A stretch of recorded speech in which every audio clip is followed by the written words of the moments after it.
सो गुरुजी इसको इस तरह से एक्सप्लेन कर रहे हैं कि जो कलयुग है वो आपका माइंड है, और जो इंटॉक्सिकेशन है, ये जो वाइन है, ये माया है.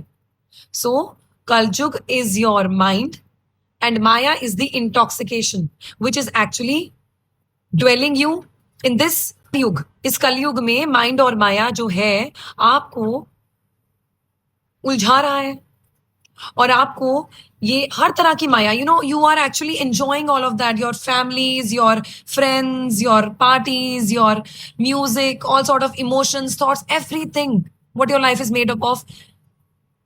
You are dwelling and enjoying this intoxication, that fever of Maya all around you. And you are not the victim of the Kaljug. You're actually enjoying it. You are experiencing and engaging with it. See, as I told earlier, that if you go to a wine shop, you don't take the bottle, you don't drink the wine, it will not affect you. Likewise, being in this material world also, if you are not affected by the material world and Maya and attachments and ego, then you're actually not affected by this. Then Kaljug आप पे कोई effect नहीं डालता.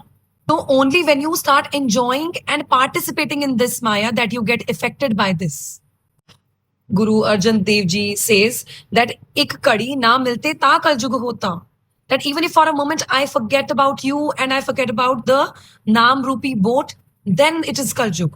Then I'm actually entangled in all these desires, the greed, forgetting all of the lifelong span. So Guruji explains in this कि अगर आपने अपनी life को भी elongate कर लिया, या 9 regions में भी आप famous हो गए, आप एक अच्छी reputation कमा लिया, आपने fame कमा लिया, आपने success कमा लिया. So what is the use of all of that if that oneness doesn't fall that vision on you? That अगर जे तिस नजर ना आवे तवात ना पूछे के जे ओदी नजर नहीं. If we don't get the grace of the God, then all of this is of no use. In the end, आप अपने ग्रैंड पेरेंट्स की बात करें, अगर आपके ग्रैंड पेरेंट्स ज्यादा दूर नहीं 100 साल के अंदर अंदर जिए होंगे, लेकिन अगर आप आज याद करने बैठे तो शायद आपको barely you remember their names. So what is the use of acquiring all this name, reputation, fame, success? Everything goes into dust. Then forward, Guruji explains that कीटा अंदर कीट करके मतलब हम actually इतने insects की तरह हम insects में ही खो जाने वाले. One day we'll be in the form of the dust, and when you are actually buried, you become a corpse. Who eats you? Insects will come and eat you.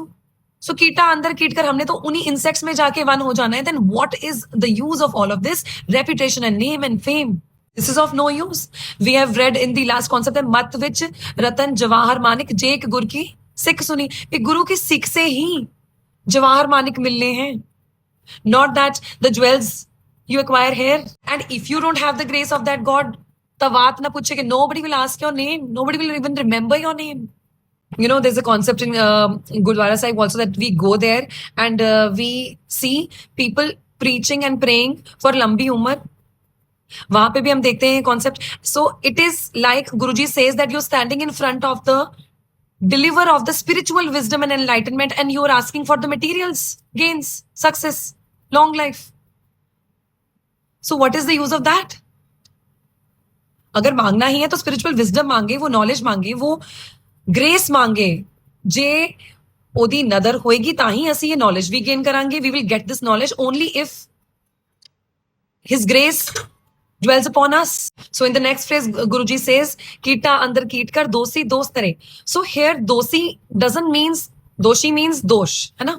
So यहाँ पे ये नहीं है कि वही हेवन और hello वाला concept कि आप अच्छे कर्म कर रहे हैं तो, जैसे कि और भी अदर रिलीजन्स में ऐसा ही मानते हैं कि अगर आप ये अच्छे कर्म कर रहे हैं तो आपको जन्नत नसीब होगी, नहीं तो आप नरक में जाएंगे. No, not that you will be held in the court of God and you will be held under the punishment of God. तो here Baba ji says that if you elevate your ego and do things that elevate your ego, that is the only sin.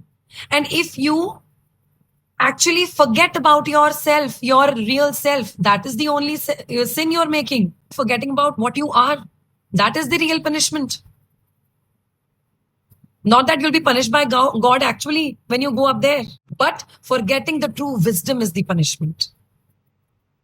Also, even if there are so many people, there are so many गुणवंतियां जो ये wisdom को पा भी पाते हैं, लेकिन उसको actual में हम समझ नहीं पाते. So that also comes with the knowledge, the understanding of that wisdom also comes with hukam. As we have studied earlier, hukam means the law of universe as it is, that as it is happening. So that also happens, that hukam happens if you actually follow the path of surrender to the God's will. जैसे कि हमने पहले भी बात की है, ये नहीं कि ये गुण, ये विजडम सिर्फ बड़े बड़े सेंट्स और योगीज और इन सब के लिए ही है. This wisdom is for all.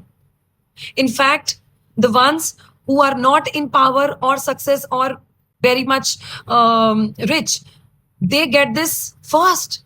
And why? Because they don't have the ego.